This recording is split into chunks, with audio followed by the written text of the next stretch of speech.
नीरजा हर तरफ परेशान होकर श्रेया को ढूंढ रही थी, मगर उसे श्रेया कहीं नहीं मिली। आखिर में हार मानकर उसने अपनी नंद पूजा और उसके पति हरीश को बुला लिया और वो दोनों भी नीरजा की बात सुनकर हैरान हो जाते हैं। ये सब क्या है भाभी? श्रेया घर से ही कहीं गायब हो सकती है भला? ये तो बहुत ही अजीब सी घटना है भाभी, कोई भी इस पर यकीन नहीं करेगा। मुझे भी कुछ समझ नहीं आ रहा, मैं क्या बताऊं। मैंने उसकी आवाज सुनी और जैसे ही मैं ऊपर गई वहां मुझे कोई भी दिखाई नहीं दिया। मैंने उसे कितना ढूंढा लेकिन कोई फायदा नहीं हुआ। ठीक है भाभी, आज तो काफी रात हो गई है, एक काम करते हैं, हम सब कल साथ में निकलेंगे और आस पड़ोस में हर जगह श्रेया को ढूंढेंगे। मगर सारी रात श्रेया कहाँ होगी, कैसी होगी, ये सोच सोच कर तो मुझे नींद ही नहीं आएगी। मुझसे तो सवेरे तक का इंतजार ही नहीं हो पाएगा। हाँ भाभी, परेशान तो हम दोनों भी हैं, लेकिन अब कर भी क्या सकते हैं। इतनी रात में हम कहाँ ढूंढेंगे उसे? उल्टा इतनी रात में अगर हम बाहर भटकें तो हमें भी खतरा हो सकता है। इसीलिए अभी तो हमें सुबह तक का इंतजार करना ही होगा। ठीक है, तुम लोग जाओ, कल मिलेंगे। मैं किसी तरह खुद को समझा लूंगी। तभी पूजा देखती है कि नीरजा में एक टेडी बियर था। भाभी ये क्या है? ये खिलौना किसका है? अरे पूजा, ये श्रेया का है।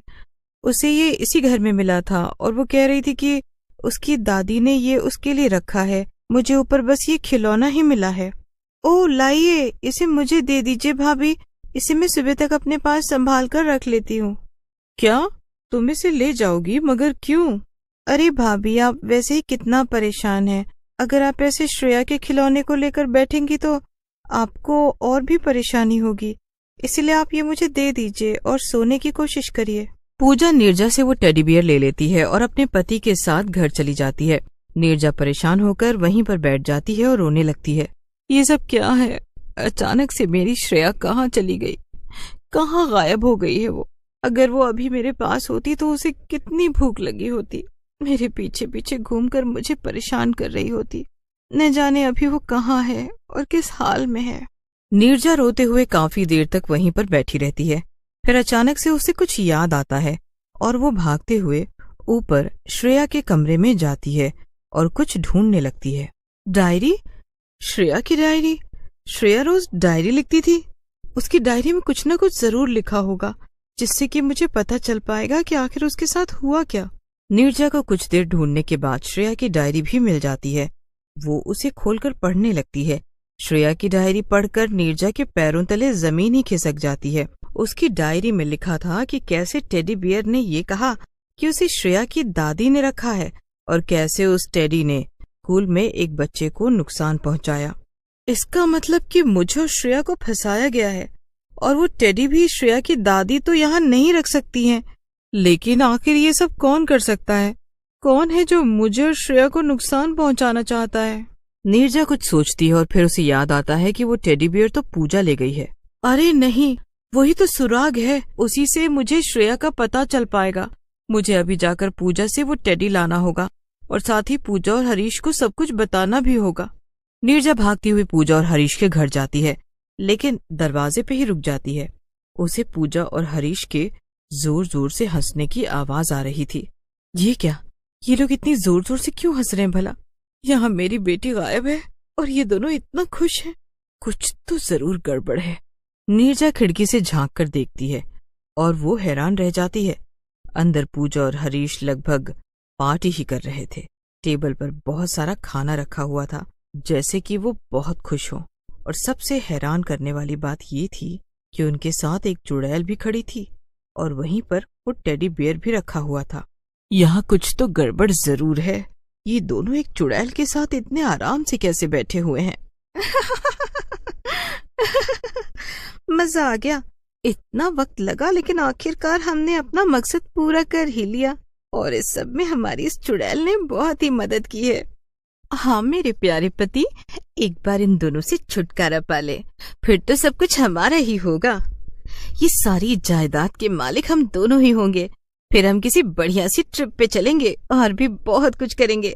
अब तो हमारे सब सपने पूरे करने का वक्त आ गया है। नीरजा बाहर खड़ी होकर ये सब बातें सुन रही थी और उसे कुछ भी समझ नहीं आ रहा था कि आखिर यहाँ पर चल क्या रहा। लेकिन उसे एक बात तो समझ आ गई थी कि पूजा और हरीश उसके हितैषी तो बिल्कुल भी नहीं थे। नीरजा वहीं खड़ी होकर इंतजार करने लगती है और थोड़ी देर में पूजा और हरीश सोने चले जाते हैं और वो चुड़ैल भी वहीं सोफे पर लेटकर सो जाती है। तभी नीरजा दबे पांव खिड़की से अंदर जाती है और बिना आवाज किए टेडी बियर को लेकर बाहर आ जाती है। अब क्या करूं, कैसे ढूंढूं अपनी श्रेया को? इस टेडी बियर को तो ले आई हूं, लेकिन अब आगे क्या करूं ये कैसे पता चलेगा? इस टेडी बियर को तो लेकर आ गई हूं, लेकिन अब आगे क्या करना है ये कैसे पता चलेगा? तभी उस टेडी बियर में से एक आवाज आती है। नीरजा अचानक से टेडी बियर से आवाज आती सुनती है तो घबरा जाती है और उसके हाथ से टेडी बियर छूटकर नीचे गिर जाता है। ये क्या, इसमें से ये कैसी आवाज आ रही है? माँ, ये मैं हूँ, श्रेया, आपकी बेटी। क्या श्रेया, ये तुम हो? नीरजा टेडी में से श्रेया की आवाज सुनकर हैरान हो जाती है और वो उसे उठा लेती है। श्रेया, ये तू है क्या मेरी बेटी? तुझे ये क्या हो गया है? माँ, ये सब बुआ जी फूफा जी ने किया है, और वो भी उस चुड़ैल के साथ मिलकर। वो लोग आपको भी मार देना चाहते हैं। अभी तक वो चुड़ैल इस टेडी के अंदर थी और उसने मुझे बेवकूफ बनाया कि वो मेरी दादी का दिया हुआ टेडी है। क्या? मगर अब मैं तुझे कैसे ठीक करूं? तू इस टेडी से वापस पहले जैसी कैसे बनेगी? माँ, मैंने इन लोगों की बातें सुन ली है। वो जो चुड़ैल है ना, उसके गले में एक लॉकेट है। वो लॉकेट उसी अलमारी की चाबी है जिसमें ये टेडी कैद था। उन लोगों ने मेरे शरीर को उस अलमारी के अंदर बंद कर दिया है और मेरी आत्मा को इस टेडी में कैद कर दिया है। आपको मेरी आत्मा को मेरे शरीर से मिलाना होगा और इसके लिए आपको वो चाबी लानी होगी। माँ, ठीक है, तू बिल्कुल भी फिक्र मत कर श्रेया, मैं हूं ना, मैं तुझे जल्दी से ठीक कर दूंगी। तू बस अपनी माँ पर भरोसा रख। लेकिन जरा संभल कर माँ, वो चुड़ैल बहुत ही ज्यादा खतरनाक है। कोई भी गलती मत करना, क्योंकि वो लोग तो वैसे भी मुझे और आपको दोनों को मारना चाहते हैं। हाँ, मैं ध्यान रखूंगी। तू यहीं बाहर मेरा इंतजार करना, मैं बस अभी आती हूँ। नीरजा धीरे से अंदर जाती है और बिना जरा सी आवाज किए चुड़ैल के पास जाकर खड़ी हो जाती है। वो फुसफुसाते हुए खुद से बोलती है, बस अब धीरे से मुझे ये लॉकेट निकालना है, और वो भी बिना इस चुड़ैल को जगाए। नीरजा जैसे ही चुड़ैल के लॉकेट को हाथ लगाती है, चुड़ैल हिलने लगती है। अरे नहीं, कहीं ये उठ न जाए, मुझे जल्दी से कहीं छिप जाना चाहिए। नहीं, ऐसे तो काम नहीं चलेगा। ये चुड़ैल अगर जाग गई तो मुझे भी मार डालेगी, इसीलिए मैं ऐसे तो इससे वो लॉकेट नहीं ले पाऊंगी। मुझे कुछ और करना ही होगा। तभी नीरजा को एक विचार आता है। वो चाकू और एक ग्लास उठाकर सीधा पूजा और हरीश के कमरे में जाती है और वहां खड़ी हो जाती है। नीरजा धीरे से ग्लास को गिरा देती है, जिससे कि पूजा की नींद खुल जाती है। अरे ये क्या, ये कैसी आवाज है? कहीं फिर से तो घर में बिल्ली नहीं घुस आई? जाकर देखना पड़ेगा। ये हरीश भी ना, उन्होंने ही खिड़की खुली छोड़ दी होगी और बिल्ली वहां से अंदर घुस आई। पूजा जैसे ही कमरे से बाहर आती है, नीरजा उसके गले पर चाकू रखकर उसे पकड़ लेती है। एकदम चुप, एक शब्द भी मत बोलना, सीधी चल मेरे साथ। नीरजा पूजा को लेकर चुड़ैल के पास ले जाती है और पूजा से कहती है, जल्दी से इसके गले से वो लॉकेट निकालकर मुझे दे, वरना मैं तुझे मार डालूंगी। पूजा डरते डरते चुड़ैल के गले से लॉकेट निकाल लेती है, क्योंकि उसकी गर्दन पे चाकू था और उसके पास कोई और रास्ता भी नहीं था।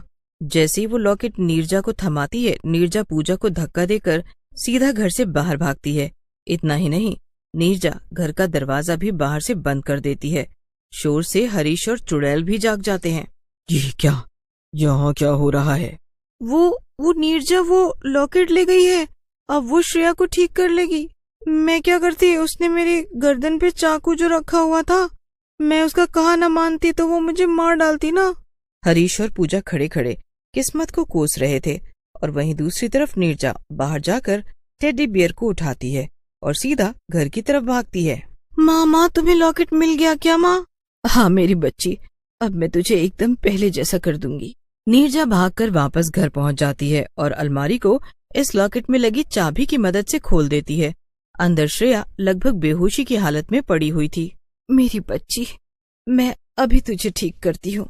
नीरजा टेडी बियर को श्रेया के पास रख देती है और श्रेया की आत्मा अपने टेडी बियर से बाहर निकलकर वापस उसके शरीर में आ जाती है। श्रेया को होश आ जाता है। माँ, मुझे लगा था कि अब मैं कभी ठीक नहीं हो पाऊंगी, मगर तुमने मुझे बचा लिया माँ। मेरे होते हुए तुझे कभी कुछ नहीं हो सकता मेरी बेटी। इसके बाद नीरजा और श्रेया वो जगह छोड़कर हमेशा हमेशा के लिए दूर चले